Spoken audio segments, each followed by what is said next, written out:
गुरुवार व्रत का चमत्कार। जब बंद दरवाजे के पीछे मिला भगवान विष्णु का संकेत। उत्तर प्रदेश के एक छोटे से गांव में सावित्री नाम की एक महिला अपने पति मोहन और 2 बच्चों के साथ रहती थी। कभी उनका घर खुशियों से भरा रहता था, लेकिन पिछले कुछ महीनों से परिवार पर जैसे संकटों का पहाड़ टूट पड़ा था। मोहन का व्यापार लगातार घाटे में जा रहा था।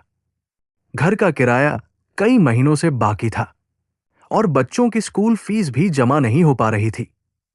सावित्री ने कई जगह मदद मांगी, लेकिन हर बार निराशा ही हाथ लगी। एक दिन गुरुवार की सुबह वो गांव के पुराने विष्णु मंदिर में पहुंची। मंदिर के पुजारी ने उसकी उदासी देखकर पूछा, बेटी, इतनी परेशान क्यों हो? सावित्री की आंखों में आंसू आ गए।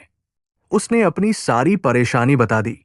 पुजारी ने कहा, बेटी, अगर श्रद्धा है तो आज से गुरुवार का व्रत शुरू करो।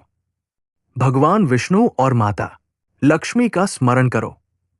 पीला वस्त्र या पीली वस्तु अर्पित करो। जरूरतमंद को भोजन कराओ और मन से प्रार्थना करो। लेकिन याद रखना, व्रत केवल इच्छा पूरी कराने के लिए नहीं, बल्कि अपने मन को भगवान के प्रति समर्पित करने के लिए होता है। सावित्री ने उसी दिन से गुरुवार का व्रत शुरू कर दिया। वो सुबह स्नान करके पीले वस्त्र पहनती, भगवान विष्णु के सामने दीपक जलाती और कहती, हे प्रभु, मेरे परिवार की परीक्षा कितनी भी कठिन हो, मेरा विश्वास आपसे कभी ना टूटे। कुछ सप्ताह बीत गए, लेकिन परिस्थितियां नहीं बदली। एक गुरुवार की रात अचानक मोहन के पुराने व्यापारी मित्र का फोन आया। उसने बताया कि कई महीने पहले मोहन ने उसके पास कुछ जरूरी कागजात जमा किए थे और अब वही कागजात उसके एक पुराने भुगतान का रास्ता खोल सकते थे। मोहन को विश्वास ही नहीं हुआ। अगले दिन वो कागजात खोजने पुराने गोदाम पहुंचा। वहां वर्षों से बंद पड़ा एक कमरा था। कमरे का ताला जंग खा चुका था। जैसे ही ताला खुला, मोहन की नजर एक पुराने लकड़ी के संदूक पर पड़ी। संदूक खोलते ही उसके अंदर वही कागजात मिल गए।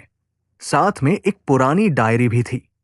डायरी में लिखा था, धन कभी स्थायी नहीं होता, लेकिन ईश्वर पर विश्वास रखने वाला व्यक्ति कठिन समय में भी खाली नहीं रहता। मोहन की आंखों में आंसू आ गए। उसी दिन पुराने भुगतान का रास्ता खुल गया और उसे इतनी रकम मिल गई कि उसके परिवार की तत्काल आर्थिक परेशानी दूर हो गई। लेकिन असली चमत्कार अभी बाकी था। कुछ दिनों बाद मोहन का व्यापार अचानक फिर चल पड़ा।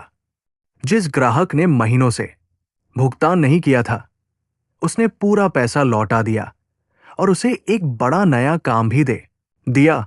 सावित्री समझ गई कि ये केवल धन मिलने की बात नहीं थी। गुरुवार के व्रत ने उसके भीतर उम्मीद और विश्वास को जीवित रखा था। अगले गुरुवार वो मंदिर पहुंची।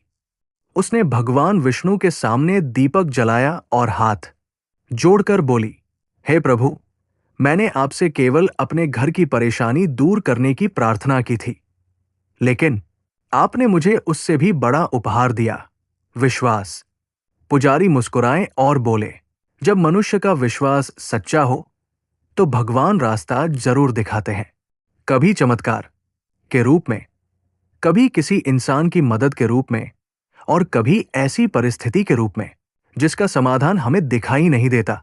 उस दिन से सावित्री हर गुरुवार व्रत करने लगी और अपनी सामर्थ्य के अनुसार किसी जरूरतमंद को भोजन जरूर कराती। गुरुवार व्रत की सीख। गुरुवार व्रत श्रद्धा, संयम और भगवान विष्णु के प्रति विश्वास का प्रतीक माना जाता है। कठिन समय में धैर्य रखें, अच्छे कर्म करें और जरूरतमंद की सहायता करें। ईश्वर पर विश्वास रखें, क्योंकि कई बार समाधान हमारे सामने होता है, बस सही समय आने की प्रतीक्षा होती है। ओम नमो भगवते वासुदेवाय।